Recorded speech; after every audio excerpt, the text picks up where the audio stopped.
Aussi longtemps que le Seigneur, la maladie ne peut le faire.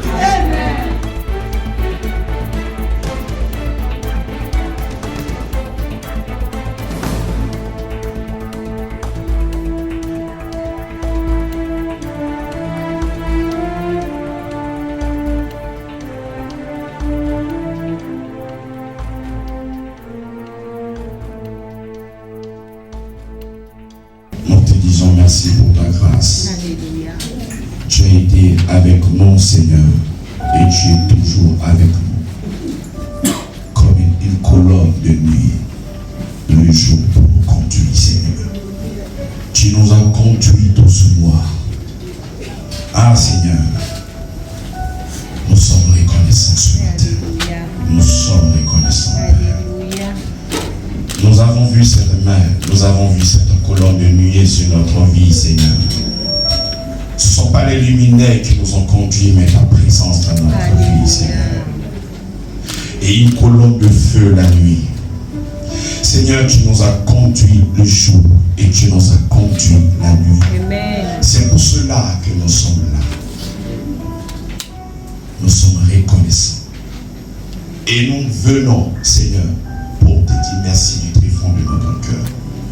Par cet acte, nous nous abandonnons nous-mêmes et nous croyons au dedans de notre cœur que c'est par toi, en toi et pour toi que sont toutes choses. Raison pour laquelle nous ne nous fatiguons jamais, Seigneur. Merci pour ce mois extraordinaire. Amen. Des gens se sont levés dans le seul but de pouvoir nous évincer. Des gens se sont levés pour pouvoir faire des choses dans le seul but de pouvoir atteindre des enfants. Mais comme des nourrissons, comme des bébés, tu nous as protégés indépendamment de quoi que ce soit. Tu n'as pas entendu notre prière, mais à cause de cette alliance, tu as été toujours avec nous et tu nous as délivrés de toutes sortes de choses. Voilà pourquoi, Seigneur, ton peuple, tes enfants, Seigneur, ceux que tu as lavés par ton sang, ceux que tu as justifiés, ceux qui sont des ambassadeurs, ton peuple élu, nous sommes là pour te célébrer, pour te rendre la gloire, Seigneur Jésus-Christ. Et par là, nous annonçons aussi ce mois, ce 11e mois, éternellement Dieu. Tu es le Dieu créateur de toutes choses. Nous sommes sur cette terre et nous sommes conditionnés par le temps. Toi, tu es en dehors du temps. Mais nous sommes conditionnés par le temps. Toi, tu existes en dehors du temps. Mais pour l'amour de tes enfants, tu étais obligé de te mettre sur toi-même ta propre créature en étant dans ce monde, en étant soumis à ce temps. C'est comme ça que tu es né. Tu étais jeune jusqu'à ce que tu partes à la croix pour nous. Tu as fait ainsi pour marquer des choses dans ce temps-là. Lorsque nous sommes enfants, tu es avec nous. Lorsque nous sommes jeunes, tu es avec nous. Même quand nous sommes des vieillards, tu es encore avec nous, Seigneur. Et tout ce que tu as fait, lorsque tu as fait ton entrée sur la terre, tu l'as fait au nom de l'humanité. Tu l'as fait en mon nom, Seigneur. C'est pourquoi le temps ne peut pas m'influencer. Ces personnes qui essaieront de prendre le temps pour me faire du mal, je suis le maître de toutes choses au nom de Jésus-Christ. Aucune chose ne pourra me dominer. Si des gens ont comploté contre nous, contre cette mission, ils ont déjà perdu. Parce que le moyen de l'Église, nous sommes déjà les maîtres de ce temps. Quel que soit ce temps, toi, notre Père, tu es le maître des temps et des circonstances. Et pour le prouver, lorsque Sarah n'était plus en état de pouvoir procréer, Seigneur, tu as défié ce temps-là et de ce tombe est sorti Isaac. Là où Abraham ne pouvait plus, mais par là, Seigneur, tu nous as démontré que tu es capable de faire toute chose.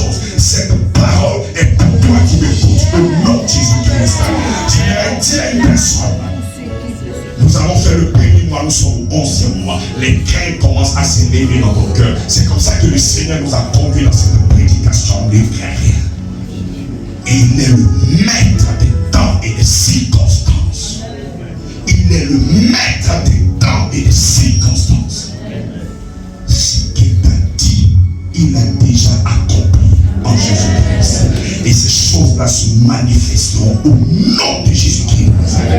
Je déclare pour toi ce mois une abondance financière. Et que ce mois, que tu sois dégoûté de l'argent, que cette bénédiction, que tu sois victime à outrance. Toutes ces personnes qui voulaient te garder par rapport à tout, je confesse ta peine et te restitue ta part au nom de Jésus-Christ. Des choses que les gens voulaient faire en dehors de toi, j'annule tout ce qu'ils voulaient faire au nom de Jésus-Christ de Nazareth. Nous serons là, Seigneur, ce mois pour te rendre toute la gloire, Seigneur. Pour te rendre toute la gloire, Jésus-Christ de Nazareth. Nous n'avons que toi et toi seul. Toi et toi seul. Tu es tout bon. Nous n'avons pas de regard tourné avec qui que ce soit.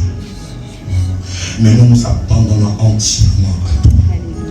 Parce que tu nous as prouvé par ton œuvre à la croix combien de fois tu nous aimes, Seigneur. Et je suis enveloppé de ton amour. C'est comme ça que la Bible dit, parce que tu m'as aimé le premier. C'est parce que toi tu m'as aimé que je t'aime maintenant, Seigneur. C'est parce que toi tu m'as aimé, Seigneur. Et ton amour m'a attiré. Et ton amour m'a attiré. Lorsque j'étais impur, tu m'as aimé. Lorsque j'étais loin de toi, tu m'as aimé. Et maintenant que nous sommes réconciliés, et maintenant que je suis lavé par ton sang, maintenant que je suis ton enfant, mais qu'est-ce que tu ne donneras pas? Ce mois, ce 11e mois, je prouve les évidences de cette bénédiction au nom de Jésus-Christ. Toutes ces choses que je n'ai pas pu encaisser le premier mois, jusqu'au 10e mois, je fais maintenant un rappel maintenant pour la manifestation de cette bénédiction au nom de Jésus-Christ. Nous avons le regard sur toi. Nous avons le regard sur toi. Seigneur, merci. Toi qui m'as choisi au milieu des païens pour conduire ton peuple, pour conduire tes enfants. Je me tiens sur ce trône. Je me tiens sur ce trône en tant que sacrificateur. Je me tiens là et je proclame la bénédiction sur la vie de tes enfants au nom de Jésus-Christ. Merci pour ton amour. Merci pour ta fidélité. Toi qui vis et règne pour les siècles des siècles. Amen. Nous acclamons Jésus-Christ. Nous acclamons le roi des rois. Nous acclamons. Ensemble, nous allons chanter.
tu le présentes à chaque fois dans ta vie.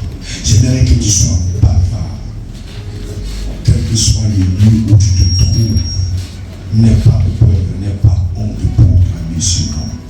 Parce que ce nom renferme quelque chose d'extraordinaire. Donc il ne faut jamais mépriser ce nom. Et dis, quel beau nom. Quel beau nom. Afin de pouvoir accomplir l'œuvre de la croix, comme je disais tout à l'heure dans la prière, Dieu existe en dehors du temps. Lorsqu'on parle du temps, c'est sur la terre. Mais Dieu, il est en dehors de ça.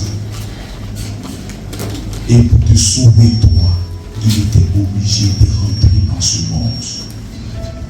Et quand il rentre dans ce monde, c'est comme ça que c'est lui qui n'a ni homme de variation, celui qui ne change pas, qui est le même hier, aujourd'hui et éternellement. Lorsqu'il est rentré sur la terre, il était bébé. Il pouvait changer pour devenir un jeune garçon et après devenir jusqu'à 33 ans. Pour toi, il a fait ce déplacement. Il s'est soumis à sa propre création pour toi. Et il a fait tout ce beau travail-là dans ce nom. Et ce nom, c'est le nom de Jésus-Christ. Tu peux avoir honte de ton pasteur. Tu peux avoir honte de ton père, de ta mère. Tu peux avoir honte de tout le monde. Je te conseille cela. Mais le nom de Jésus-Christ, n'aie pas honte. Parce que c'est par ce nom que tu as été racheté. C'est comme ça qu'il arrive par moment.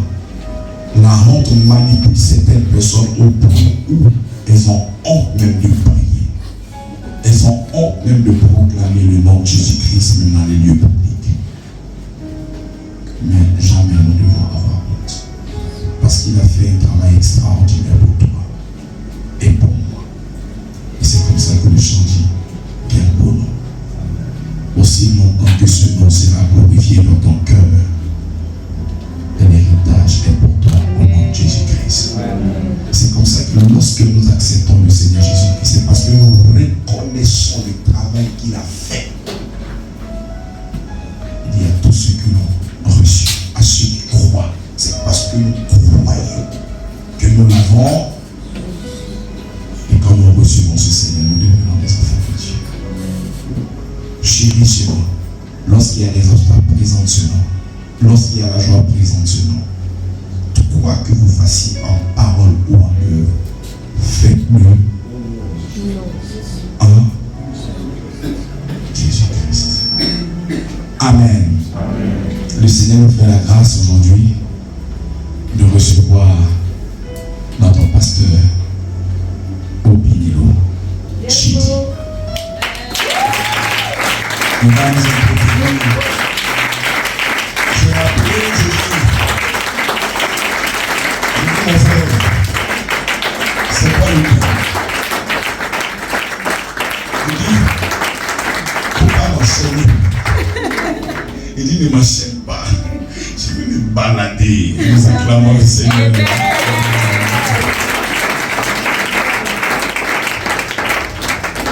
Alléluia. D'abord, je veux que quelqu'un dans le groupe musical faire pour nous une fois. Alléluia. Amen.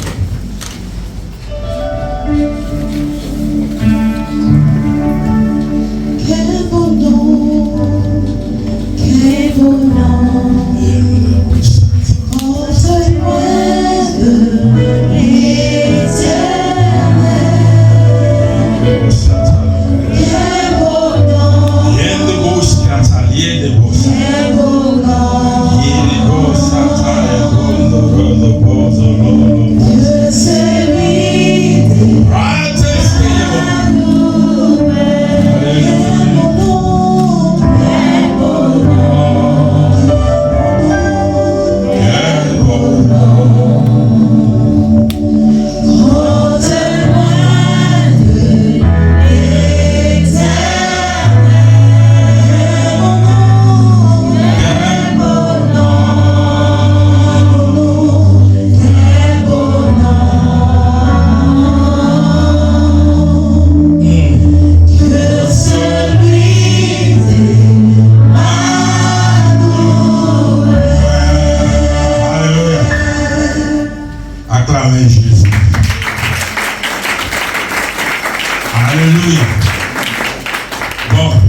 Ah, je sais qu'aujourd'hui, le Seigneur va m'aider.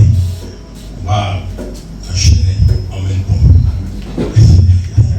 Comme le pasteur l'a dit, c'était difficile pour moi de donner un thème. Et je lui ai dit, laisse-moi voler. Ok. Alléluia. Maintenant, en ce qui concerne la langue français, anglais. Donc, où c'est plus compliqué, je mélange, ok? Et quand je mélange, j'écris moi mon propre français. Alléluia. Ok. God bless you, you're good. Ouvre le livre de Matthieu, chapitre 16. Mais d'abord, je vais toucher un peu ce qu'on vient de chanter là, le nom Emmanuel. Vous savez que quand Moïse a rencontré Dieu, ou l'ange, c'était où ça? Horeb. Moïse lui a demandé, quel est ton nom? Pour qu'il puisse t'introduire à mes frères.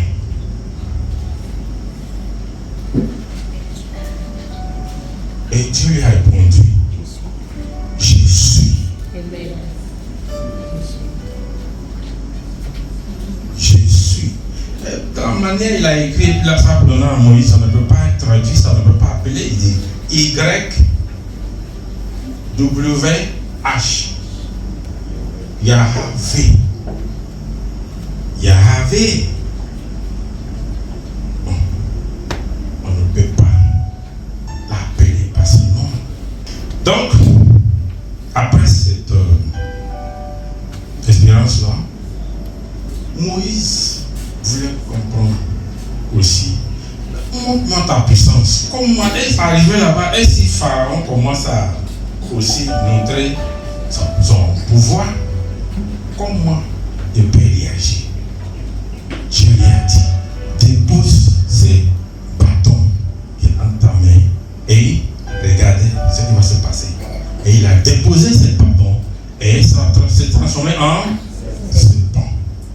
Là, Moïse a eu confiance. Il dit, allez, Pharaon va m'attendre jeudi. Donc, Moïse, sa confiance était dans ses bâtons. Quand il arriva en Égypte, Moïse ne veut plus attendre, non. Quand il dit, laisse mon peuple aller, si Pharaon dit non, il dit, ok, je frappe. Et c'est gâté.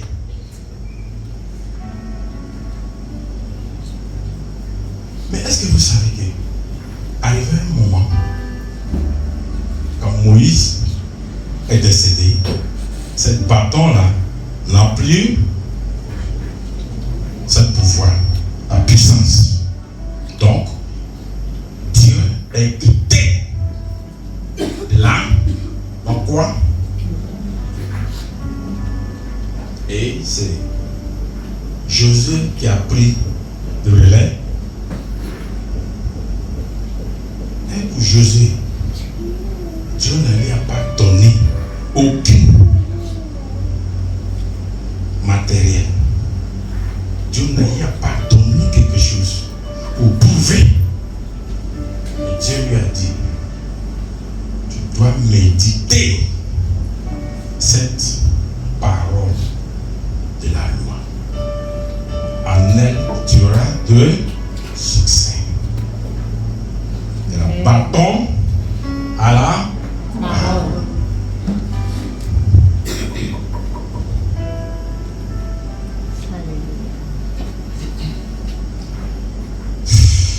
Je dois te voir encore. Quand Salomon, ok, avant Salomon, on va parler de Moïse. Moïse,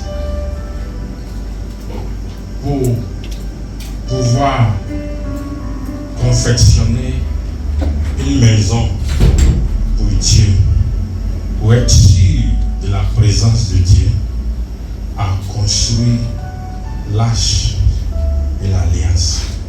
Et c'est dans cette arche-là que Dieu habitait.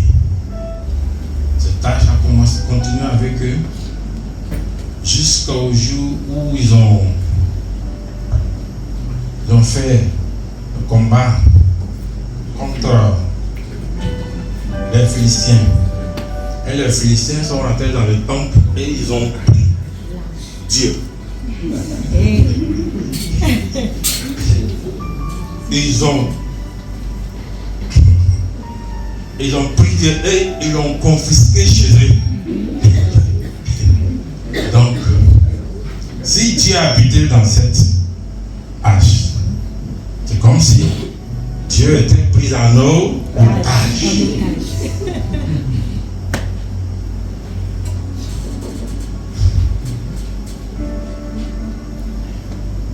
Si je me rappelle bien encore, Salomon a dit, bon, d'abord, son père voulait construire le temple pour Dieu. Et pour certaines raisons politiques, Dieu lui a dit attends, quand Salomon est venu, c'est lui qui a construit le temple. Et le jour de dédicace de ce temple, qu'est-ce qui s'est passé? La gloire. Le mot de gloire, là, c'est doxa. Ça veut dire le poids, puissance de Dieu est descendu sur ce temple. Mais après, ce temple, est-ce que ça existe encore aujourd'hui? Donc si Dieu habitait dans ce temple, c'est-à-dire aujourd'hui, Dieu n'a plus de maison. Vous me suivez un peu, non? Oui, amen.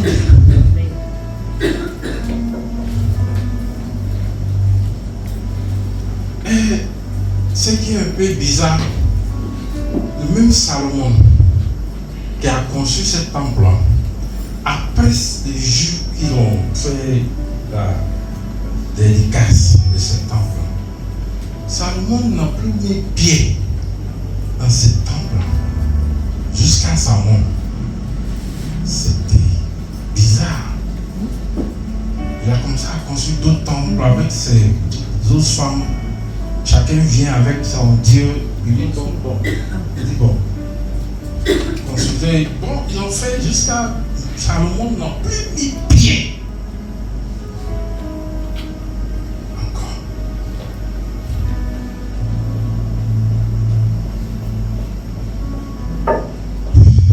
Donc après cet temple, on va voir encore dans Isaïe le prophète qui nous a donné son nom là, qui nous a dit le temps arrivera où Dieu ne peut plus habiter dans les montagnes d'abord avec Abraham, dans le bâton, dans l'arche, dans le temple. Il dit une vierge enfantera un fils et on l'appellera Emmanuel. Isaïe a donné ce nom Emmanuel. Alléluia. Emmanuel, il signifie quoi? Dieu est avec nous. Et après plus de 1500 ans, voilà Marie qui l'a porté dans son ventre. Et après 9 mois, Dieu ne peut plus rester dans le ventre de Marie. Il a fait quoi? Alléluia. Alléluia. Alléluia. C'est pas le message de Jésus, mais c'est pas ce qui se passe. Dieu ne peut plus rester dans le ventre de Marie. Et il a décidé, parce qu'on ne peut pas le contenir. God bless you. On ne peut pas le contenir. il est sorti. Et quand il est sorti, il a marché dans les rues de Jérusalem, en Israël. Il avait faim comme toi et moi. Est-ce que Dieu peut avoir faim? On commence à arriver un moment.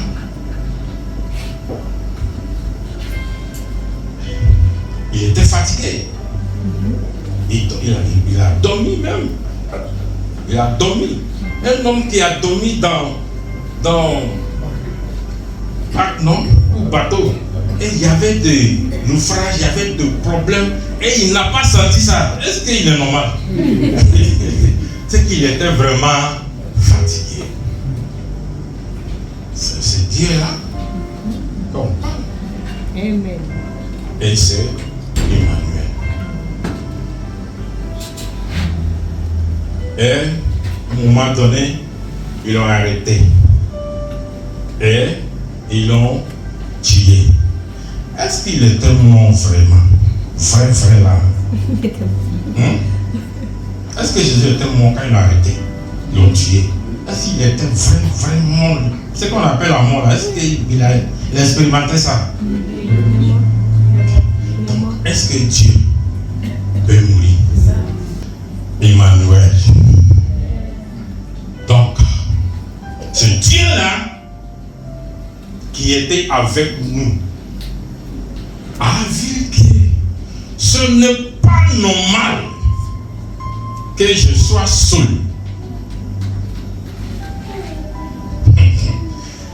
Quand on va dans le livre de Genèse, quand Dieu a dit, c'est pas normal qu'un homme soit seul. Ce n'était pas affaire de mariage.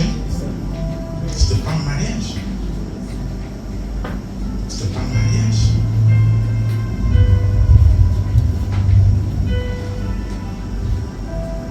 Donc, qu'est-ce qui s'est passé? Jésus nous a dit que si un grain de maïs ne tombe et meurt, il reste. Mais s'il meurt, qu'est-ce qui va se passer? Quand Jésus était mort, enterré, et il a ressuscité, qu'est-ce qui s'est passé? Est-ce que c'est encore Emmanuel? Hein? Qu'est-ce qui s'est passé maintenant? Jésus habite en... C'est maintenant Dieu en nous. Ce n'est plus Dieu avec nous. Alléluia. Amen. Yes. Alléluia.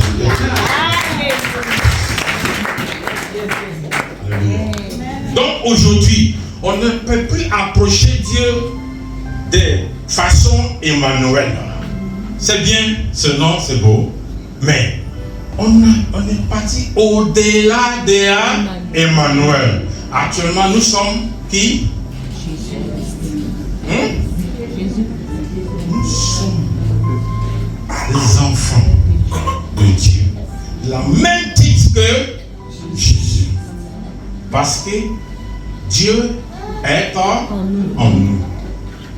Alléluia. Amen. Plus avec nous, mais en nous. Alléluia. Ok. Matthieu chapitre 16. Pas de verset 13. Nous allons essayer de combiner tout ensemble. Ok. C'est ça pour moi qui est à notre voix. Jésus étant arrivé dans le territoire de Césarée de Philippe, demanda à ses disciples, qui dit-on que je suis, moi le Fils de l'homme? Ils répondirent, les uns disent que tu es Jean-Baptiste, les autres Élie, les autres Jérémie ou l'un des prophètes. Et vous, leur dit-il, qui dites-vous que je suis? Simon-Pierre répondit, tu es le Christ, le Fils du Dieu vivant. Jésus, reprenant la parole, lui dit, tu es heureux, Simon, fils de Jonas, car ce ne sont ni la chair et le sang qui t'ont révélé cela, mais c'est mon Père qui est dans les cieux. Et moi, je te dis que tu es Pierre, et que sur cette pierre, je bâtirai mon église, et que les portes du séjour des morts ne prévaudront point contre elle. Je te donnerai les clés du royaume des cieux. Ce que tu liras sur la terre sera lié dans les cieux, et ce que tu délivreras sur la terre sera délié dans les cieux. Alléluia. Genèse chapitre 1, verset 1, 2. Au commencement, Dieu créa les cieux et la terre. Verset 2. La terre était informe et vide. Il y avait des ténèbres à la surface de l'abîme, et l'Esprit de Dieu se mouvait au-dessus des eaux. Dieu dit que la lumière soit, et la lumière fut. Dieu vit que la lumière était bonne, et Dieu sépara la lumière d'avec les ténèbres. Dieu appela la lumière jour, et il appela les ténèbres nuit. Okay. Ainsi, il eut un soir et il eut un matin. Ce fut le premier jour. Alléluia. Dans le livre de Genèse chapitre 1, je vais vous expliquer quelque chose aujourd'hui. Moïse n'a pas été en train d'écrire un livre de la création. Ce n'est pas ce qui s'est passé en Genèse chapitre 1. C'est bien, Moïse, il a fait la science en Égypte. Donc, c'est cette expérience-là, Moïse a utilisé pour écrire cette Genèse chapitre 1.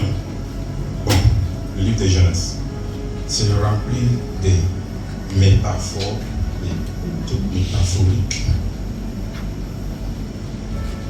Moïse voulait utiliser les choses physiques pour expliquer une réalité spirituelle. Voici pourquoi il a pris la création. Quand il disait au commencement, Dieu créa le ciel et la terre, c'est de parler du monde spirituel et du monde physique. Maintenant, cette ténèbre qui est dessus la terre parle de l'activité des hommes.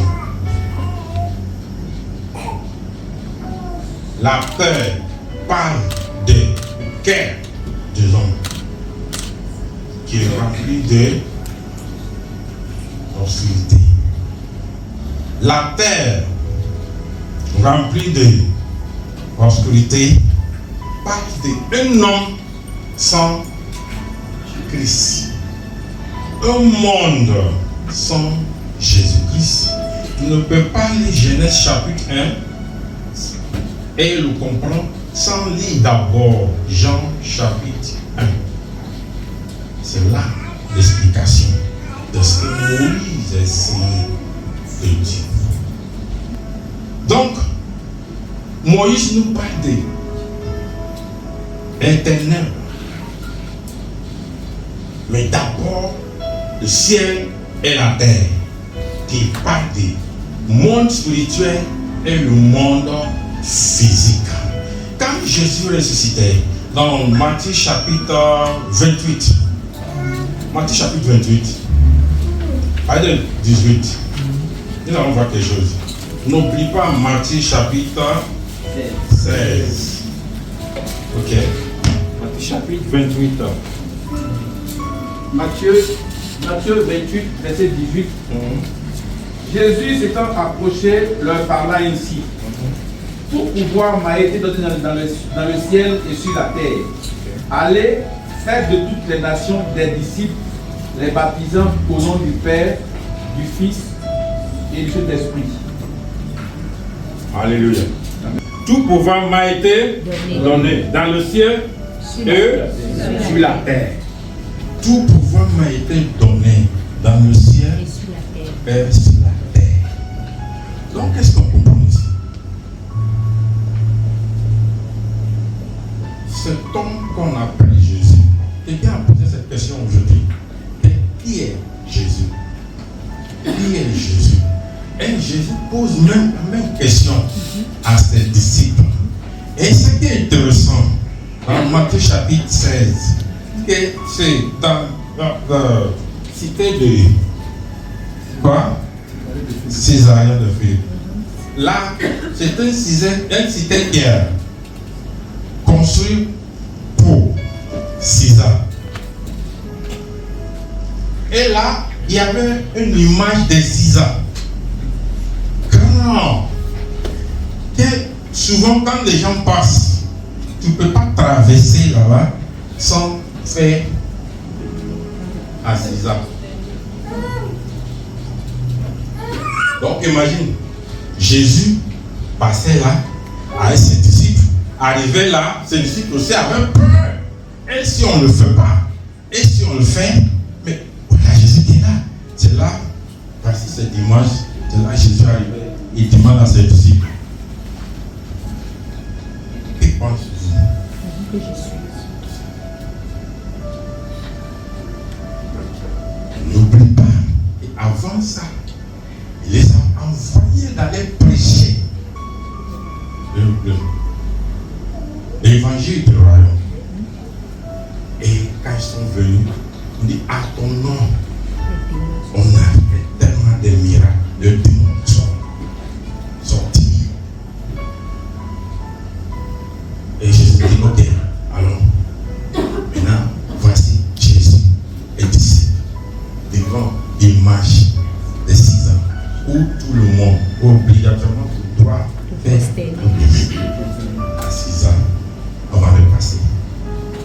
C'est là que Jésus pose cette question. Qui dites-vous que je suis?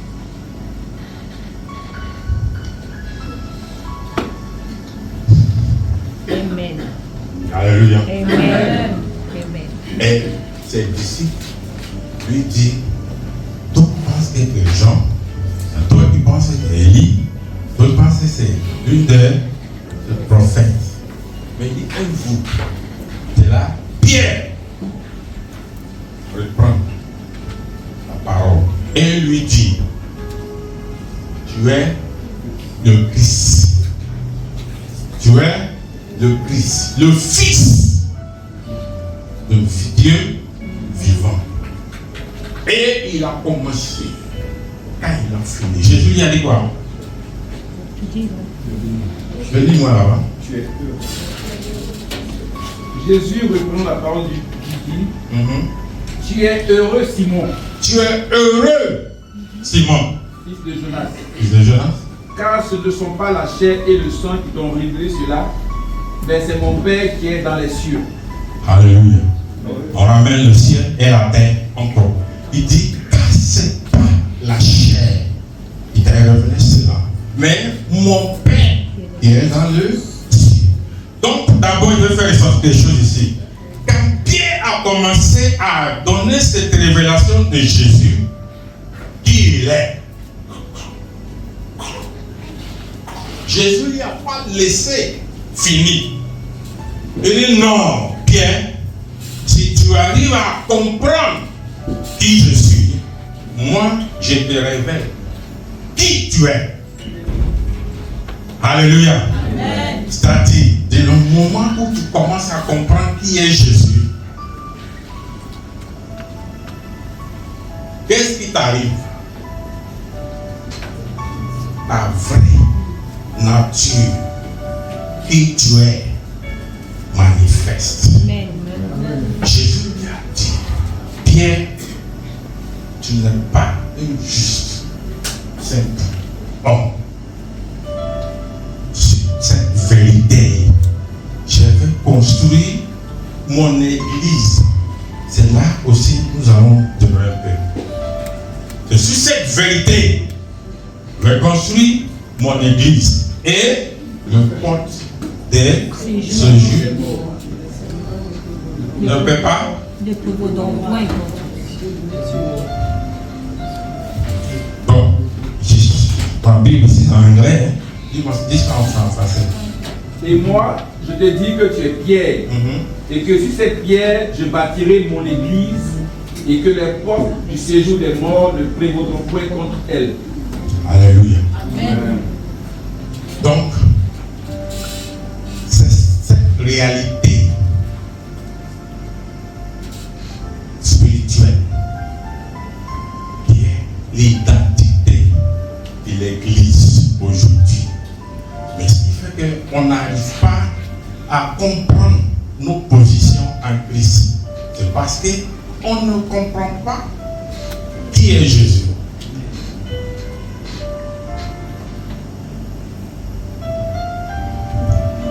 Quand Dieu disait à Abraham, celui qui t'a béni, comment se dit en français?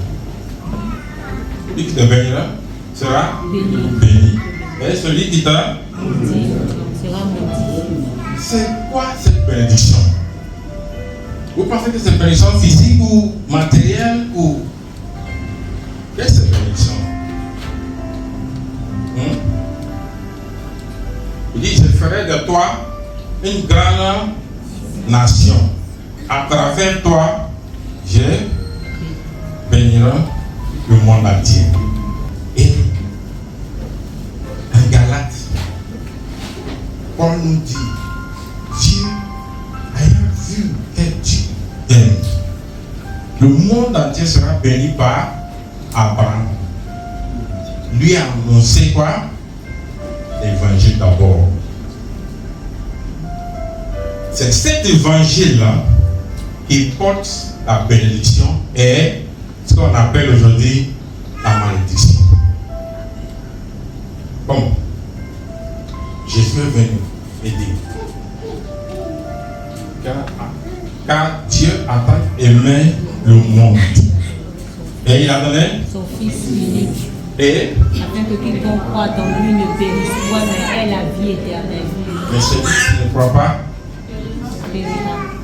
c'est ça, la bénédiction et la malédiction. Donc Dieu a confié l'évangile à Abraham.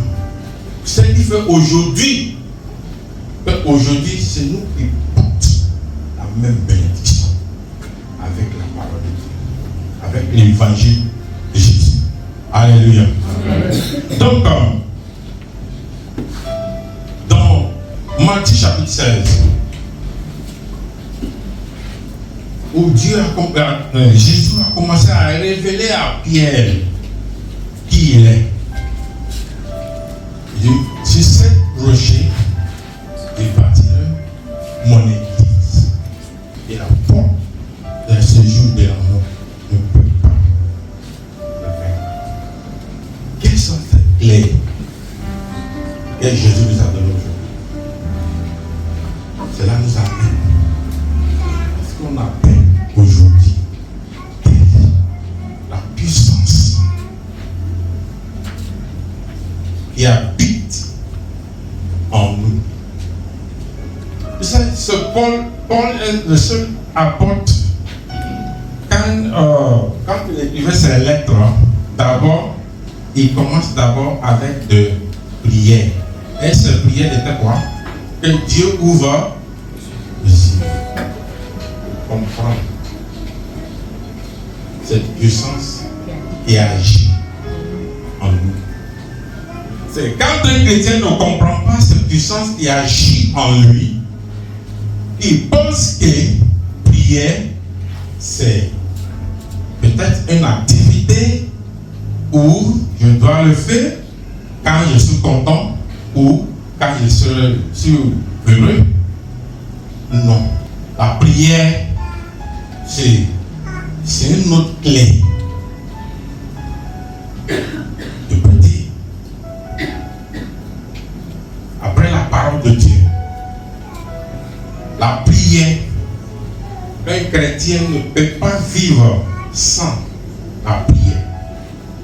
Le ciel et la terre, avant, au commencement, c'est le ciel qui commandait la terre. C'est ce que je veux vous expliquer. Mais Jésus dit à Pierre, aujourd'hui, j'échange cette position et je te donne la clé. C'est toi plutôt maintenant qui dois commander le ciel. Amen. Alléluia. Amen. Amen. C'est toi maintenant qui dois commander le ciel. Et tout ce que tu lis sur terre sera lié Dans les cieux. et tout ce que tu. Sera lié dans les cieux. Donc, dis-moi, quelle bénédiction est plus grande que ça? Alléluia. C'était cette bénédiction que Dieu a fait à Abraham. Voici pourquoi, quand on parle d'Ésaïe, je vais vous expliquer un peu. C'est pas seulement parce qu'Ésaïe a mangé, c'est quoi, il y a un bouilli, non? Hein? Hein? Pardon? C'est quoi ils ont préparé pour lui donner? Au fait, son frère a fait bon lit grave. À midi chaud comme ça. Donc le gars il avait faim.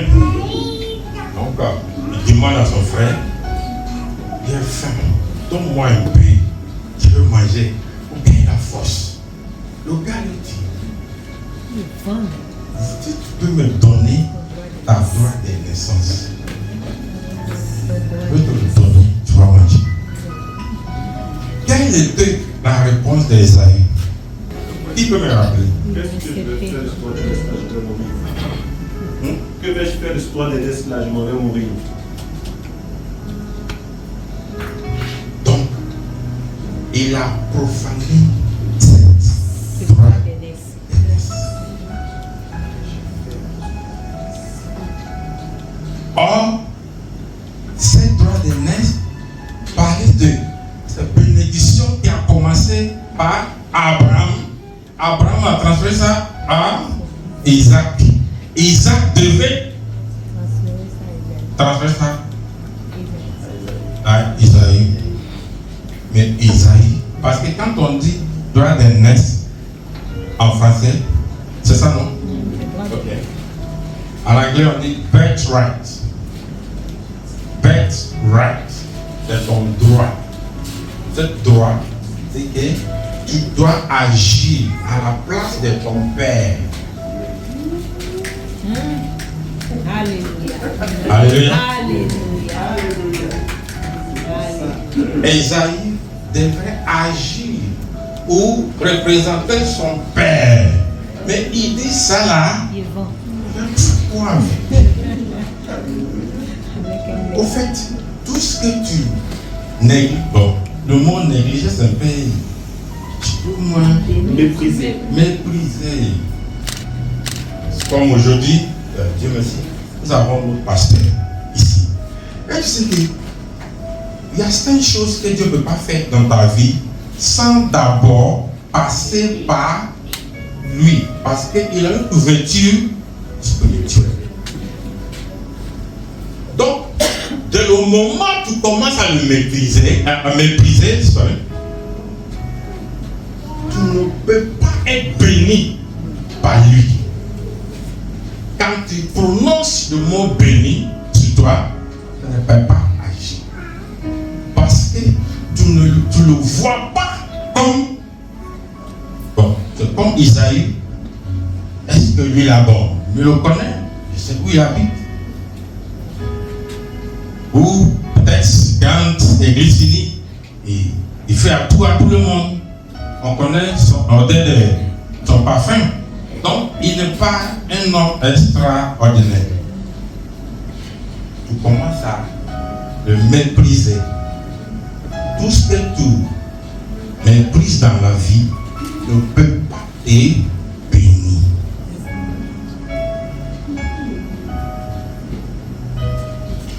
Oui, je dis ça comme un bon exemple.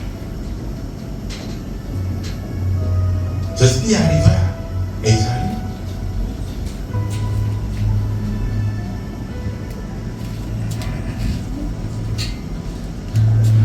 Quand Jésus a expliqué l'histoire de l'homme qui, le semaine, on a parlé de ça.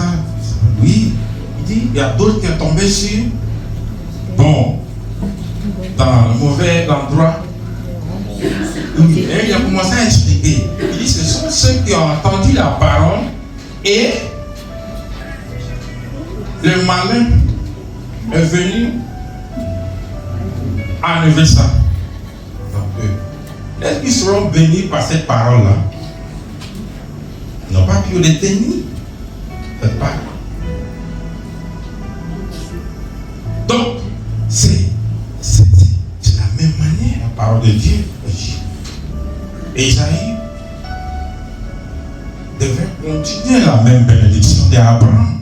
Parce que la même bénédiction de Dieu, je vais dire quelque chose un peu, peut-être ça va nous choquer un peu.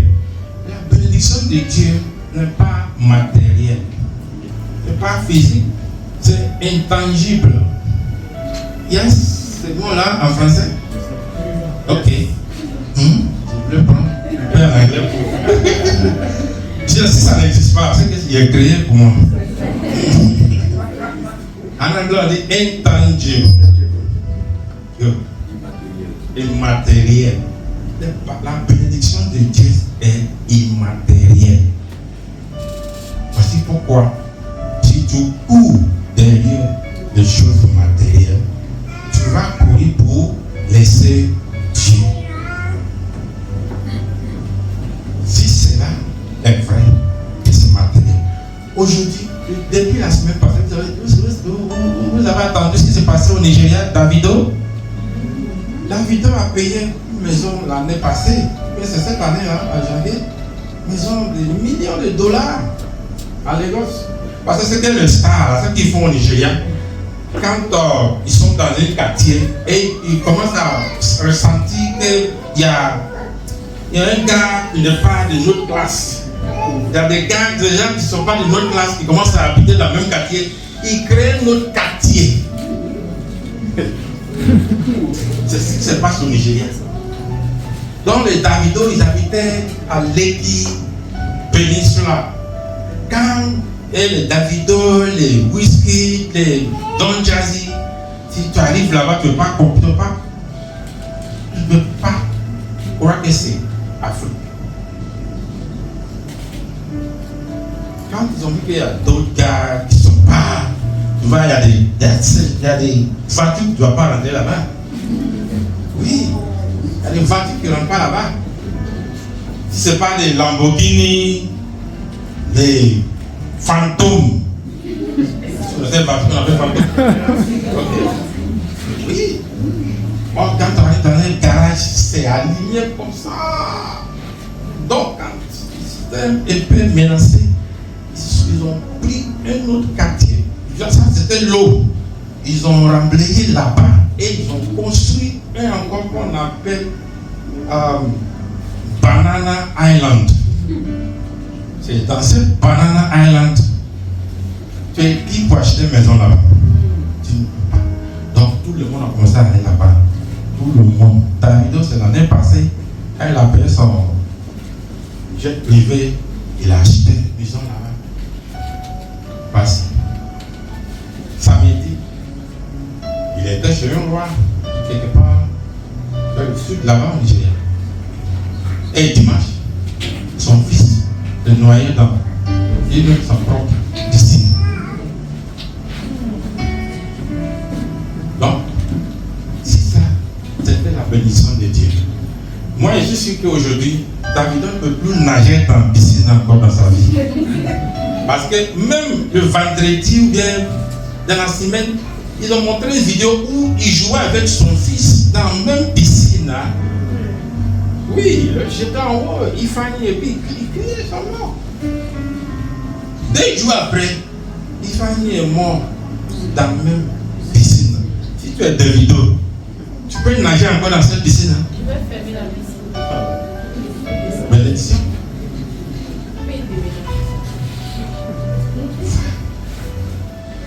Dieu a sa bénédiction. La bénédiction de Dieu n'est pas physique. D'abord.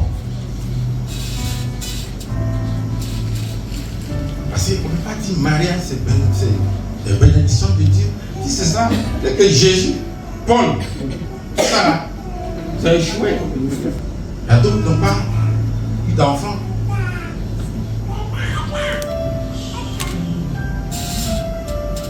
Au fait, pauvreté même, ça ne vient pas de Dieu, ni bénédiction.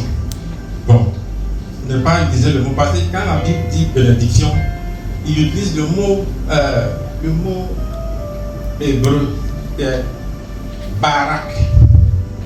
Barak, c'est une manière de dire bienvenue. Barak, accepter. Barak, on t'a accueilli. Barak. Donc c'est comme si Dieu t'a accepté. Voici pourquoi Dieu ne nous donne pas de choses. Qu'est-ce que Dieu nous donne? Il nous donne lui-même. Amen. Alléluia. Amen. C'est pourquoi Emmanuel, il a vu que Emmanuel ne peut pas être tout ce qu'il voulait pour nous. Tout ce que Dieu voulait nous donner, ce n'était pas Emmanuel. Ce n'était pas d'être avec nous, mais être en nous. Amen. C'est pourquoi Jésus lui-même a dit, il dit, il est important pour que je parte. Parce que si je ne vais pas, il ne peut pas venir. Il parle de qui? Je vais mélanger ces paroles encore. Celui-là qui est venu pour être avec nous, nous dit maintenant qu'il est important. Que je m'en aille. Et parce que si je ne vais pas, il ne peut pas.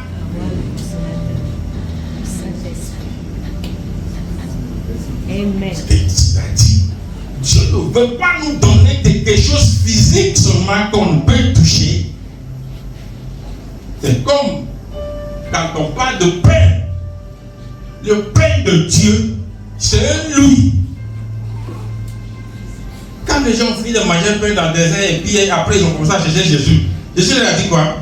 Il dit, vous ne me cherchez pas parce que vous voulez attendre la parole ou bien m'adorer. Et parce que vous avez mangé du pain. Mais cherchez plutôt le pain qui ne périsse pas. Donc, c'est quand on comprend, on n'arrive pas à comprendre qui nous sommes en Christ. Paul, dans tous ses lettres, a fait cette prière pour que Dieu ouvre notre yeux d'intelligence pour comprendre d'abord. Et quand tu comprends maintenant, tu peux commencer à agir de la même sens. Frères et sœurs, il est temps, il est le moment de commencer à agir de la même nature que nous sommes.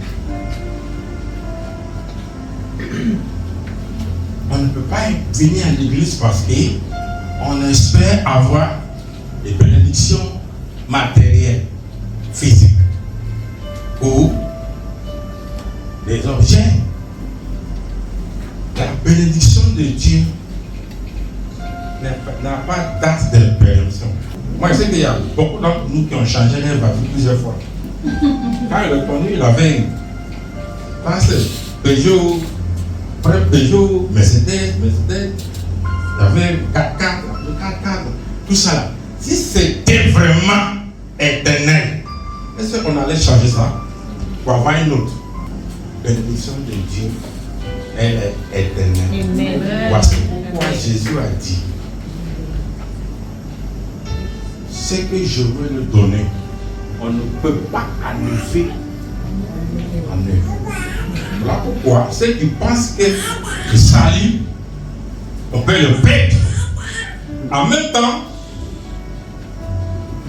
quand ils chantent que ce que Dieu a fait pour moi sera permanent. Qu'est-ce qui sera permanent? Il n'y a pas quelque chose qui est permanent sur terre. Il n'y a pas. La seule chose qui va rester permanent dans ta vie, c'est Dieu en toi. Amen. Emmanuel n'a pas resté Amen. permanent. Amen. Voici pourquoi Dieu a levé Emmanuel. Emmanuel. Et il nous a habillés des vrais. Lui-même. Et Paul dit, Jésus-Christ en vous, c'est l'espérance des... C'est pas Jésus-Christ avec vous. Donc, cela va nous aider. On commence à comprendre que nous ne sommes pas sur terre le même titre que les autres.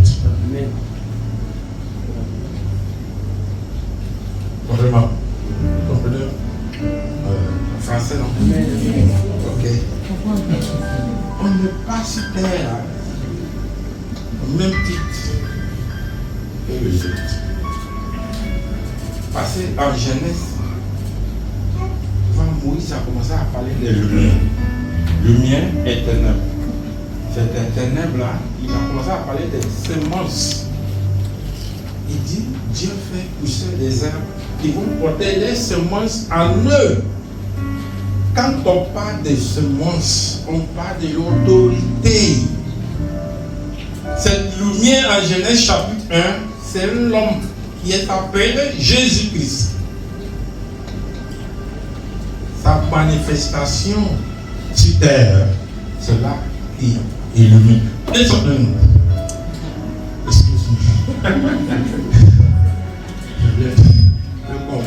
On enchaîne en anglais à mettre.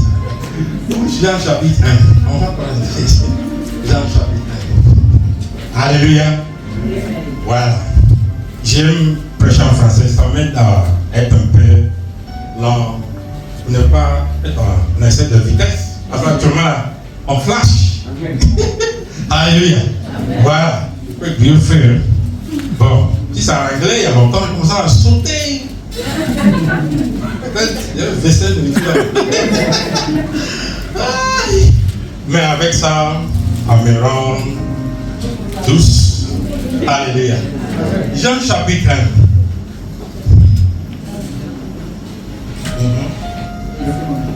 Chapitre 1. Jean chapitre 1. Excuse-moi. Oh, ça veut dire. Il va vous donner 7 conseils.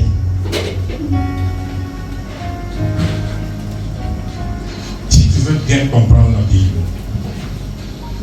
il ne faut pas sauter le groupe des gens. Parce que avec les autres évangiles synoptiques, c'est lui qui a écrit avec des révélations. Parce que Jean n'a pas été rapide à commencer à faire des reportages sur Jésus, comment Jésus a vécu sa vie. Il n'a pas parlé de Marie, il n'a pas parlé de Joseph, il n'a pas parlé de tout ce qui s'est passé. Jean était le mot méticuleux, social. Il a sélectionné même les miracles que Jésus a fait. Jean a fait attention. Il a sélectionné ces miracles-là. Et quand il parle de ces miracles-là, il met l'accent sur les paroles que Jésus a dit d'abord avant d'opérer ces miracles.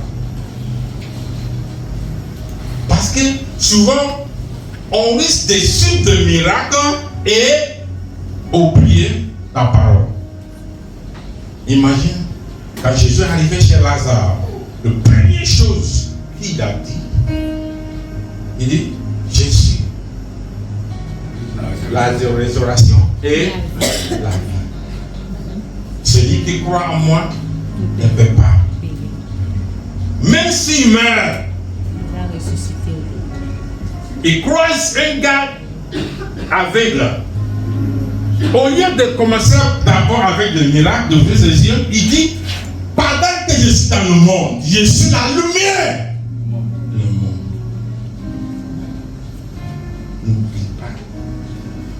Les paroles que Jésus dit.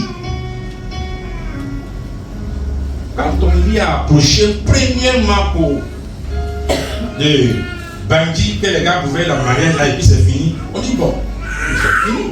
Qu'est-ce qu'il a dit? Il a dit à sa maman, mon heure n'est pas encore arrivée. Quel est son heure? J'ai pris mon temps pour regarder dans ces miracles que Jean a annoncés, ou écrit de Jésus dans le livre de Jean. Jean a sélectionné 6 miracles. Parmi tous les miracles que Jésus a fait dans sa vie, toute sa vie, Jean a sélectionné 6. Et il a clôturé ça avec le 7e. Le 7e, c'est quoi? La résurrection de Jésus. C'est le dernier miracle. Et c'est ça qui est le jour que Jésus parlait de mon jour n'est pas encore arrivé. Parce que c'est le jour de ma résurrection. Alléluia. Amen. Qui a dit ça? A dit ça. Le vin de sa résurrection.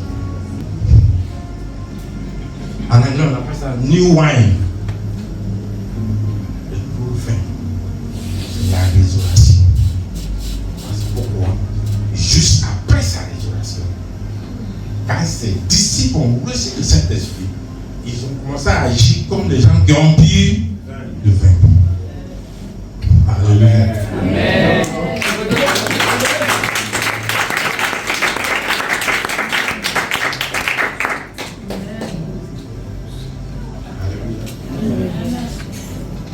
Donc, Genèse et Jean, je vais vous donner ça là comme, comment on appelle ça à l'école? Exercice. Tu ne peux pas comprendre le livre de Genèse sans lire Jean. Parce qu'il n'y a jamais quelque part où c'est pas en parler. Donc Moïse va utiliser des métaphores pour parler aux gens parce qu'il ne peut pas comprendre. C'est comme un enfant qui commence à lire, parler aujourd'hui, tu écris église.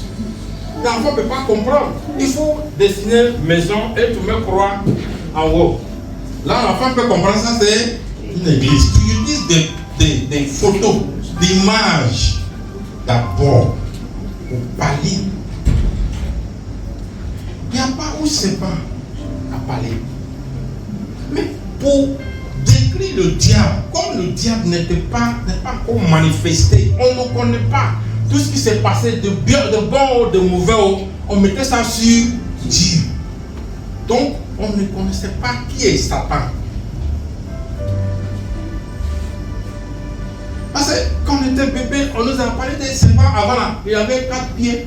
Quand il a fini de pécher, maintenant, il a avalé tous ses pieds. Et puis maintenant, non. C'est pas comme ça. C'est Moïse qui a utilisé. On appelle ça. C'est sa méthode de théologie. C'est une méthode que Moïse a utilisée. Pourquoi? Jésus n'a pas fait aussi différent. Hein? Jésus a utilisé la même manière que Moïse pour enseigner aussi. Pas pourquoi il va parler de celui qui allait semer et puis c'est tombé dans temps. Et puis ses disciples viennent lui demander, mais Dieu, mais toujours tout parabole. Nous aussi on était perdus. Quand tu parlais, on n'a rien compris. Mais Jésus leur a dit, est-ce que vous aussi vous êtes sans intelligence? Parce que si vous ne comprenez pas cette parabole, c'est que vous n'avez rien compris depuis. Parce que cette parabole-là, c'est le chef de toutes les paraboles. Jésus veut parler de ce royaume de Dieu. Il dit, le royaume de Dieu est comme une femme que son giton a tombé quelque part, elle a balayé toute maison là pour chercher le giton là. Et puis quand elle a trouvé, elle était heureuse. Ça là, c'est une manière de parler aux enfants. Il n'était pas direct. Parce que, voilà pourquoi, excusez-moi, quand Jésus a fini d'enseigner, pendant 3 ans et demi, il veut partir. Et il tourne vers ses disciples. Il leur dit, j'ai beaucoup de choses à vous dire. Mais, donc, je ne peux pas gaspiller certaines révélations sur le cœur fermé. Parce qu'Isaïe a dit ça. Il dit, je veux le parler en parabole. Parce que ce peuple-là, ils ont le cœur qui est endurci. Parce qu'ils ne peuvent pas comprendre. Donc, je vais utiliser des paraboles. Parce que pourquoi Jésus lui-même a utilisé des paraboles au palais. Maintenant, au finish, il vient tout garder encore pour dire, j'avais beaucoup de choses à vous dire. Mais, regardez en faute. Niveau de compréhension. Je ne peux pas. Ça là, c'est une manière de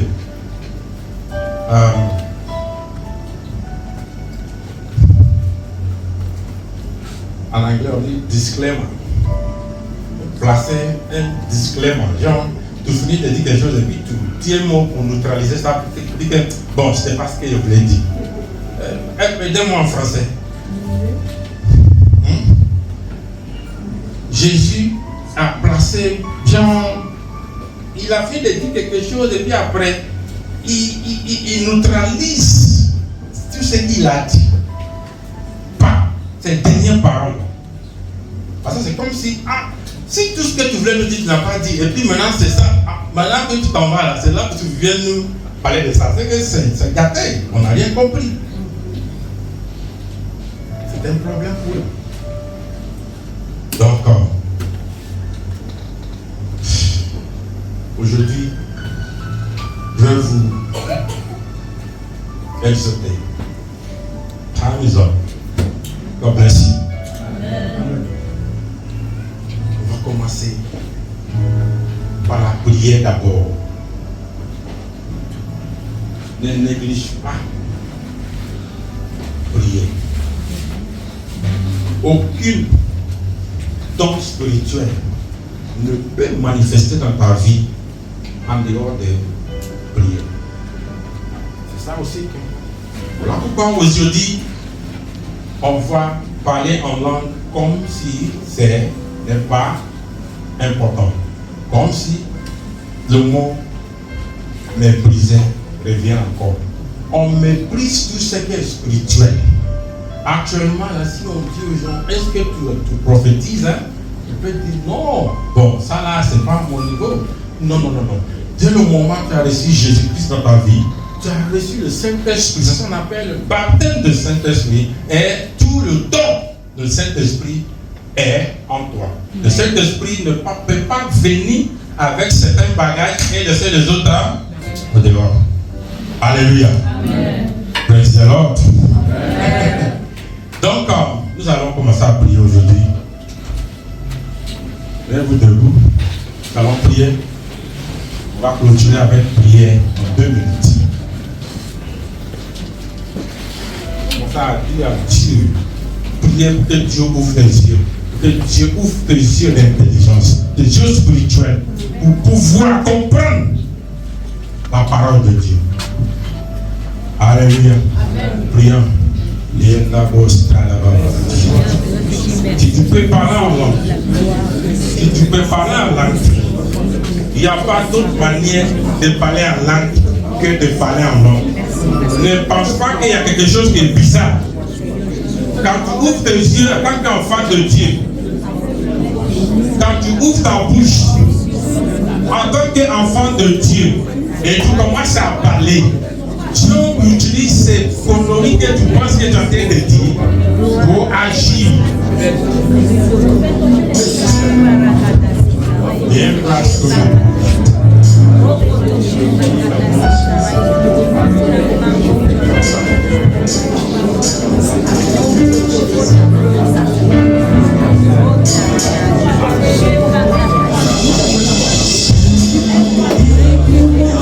Qui dit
de participer, souvenez-vous que la scène n'est pas un rituel à observer, mais le souvenir de la bénédiction que nous avons reçue il y a plus de 2000 ans. Il y a plus de 2000 ans. Il y en a d'autres qui peuvent prendre ça comme un rituel dans le but de pouvoir recevoir les choses. Mais cela nous rappelle des fêtes ici en mémoire, et nous nous souvenons qu'il y a plus de 2000 ans que le Seigneur Jésus-Christ est mort. Et dans l'œuvre de la fête, nous avons tout là-dedans. Nous avons la guérison, nous avons la paix, nous avons la justice, nous avons le pardon et nous avons d'autres choses. Donc à chaque fois que nous sommes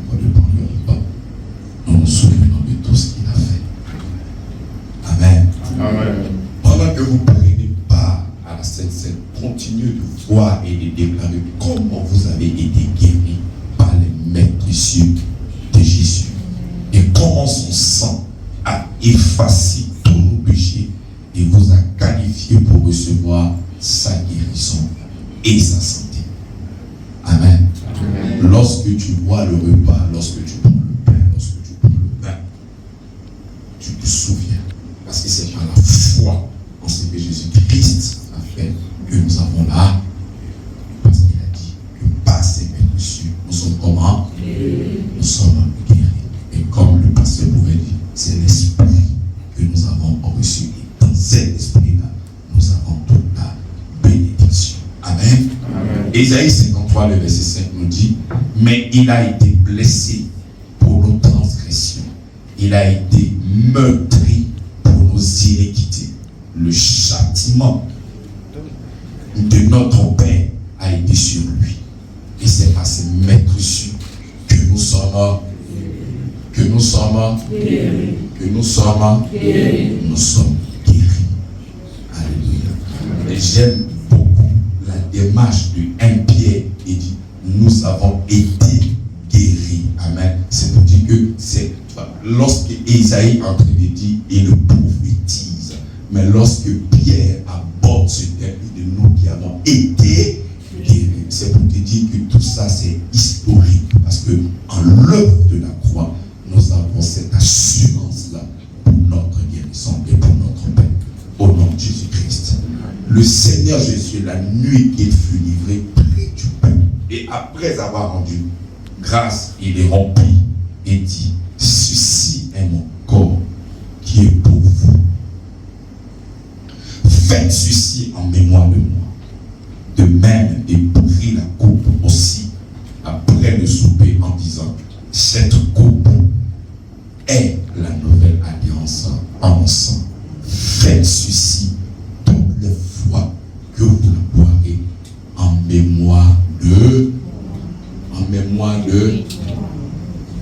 mémoire de ce que Jésus-Christ a fait. Et qu'est-ce qu'il a fait? Qu'est-ce qu'il a fait? Commence à te poser des questions tout au fond de ton cœur. Qu'est-ce qu'il a fait pour toi? Quand l'apôtre Paul dit que ceux qui ont mangé sans discerner sont retournés malades. Pourquoi? Parce qu'ils n'ont pas discerné que les maîtres précieux étaient bons pour notre guérison. Alléluia. C'est comme ça que nous allons prendre le repas. Mais il faut les discerner bien dans le Seigneur. Il n'y a pas de raison que je ne ressens pas la guérison. Lorsque le Seigneur Jésus-Christ il vient au niveau de l'esprit. L'âme est en transformation, le corps attend l'avènement du Seigneur pour la régénération du corps. Cependant, nous avons au moyen de l'esprit qui vit en nous la guérison. C'est comme ça qu'il a dit, si l'esprit qui a ressuscité le Seigneur Jésus-Christ habite où ça? Emmanuel est aveugle, mais cette fois-ci c'est il habite où ça? Il donnera la vie à votre corps qui est comment? Le corps est mortel. C'est pour ça qu'il y a des doutes, il y a des faiblesses. Mais l'esprit vit en Jésus-Christ en toi a cette capacité de se déployer en toi afin de pouvoir restaurer le corps qui est malade. Amen. J'aimerais que pendant que tu sais en train de prendre le pouls, aide le regard fixé sur le Seigneur Jésus-Christ. Mets-toi une image dans ton esprit. Vois le Seigneur en train de mourir pour toi à la croix. Fais la fixation. Il ne faut pas regarder le pain comme un mystère. Ça devient du frigitisme. Mais regarde la croix. Regarde la croix. Au nom de Jésus-Christ.